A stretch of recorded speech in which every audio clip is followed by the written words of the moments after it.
Une série de défaillances des pilotes de l'Airbus d'Air France. C'est ce qui ressort du rapport du bureau d'enquête et d'analyse. Les pilotes n'auraient pas apporté les bonnes réponses aux deux principaux incidents de dernière minute du vol Rio-Paris, à savoir la perte des indicateurs de vitesse et le décrochage de l'appareil. Une mise en cause du pilotage qui fait réagir Air France. La compagnie met en cause la fiabilité même de l'alarme de décrochage dans cette catastrophe.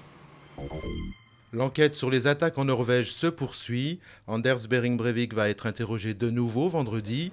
Deux psychiatres ont été également chargés de déterminer la responsabilité pénale du jeune homme, alors que le pays enterre les premières victimes du carnage perpétré une semaine plus tôt.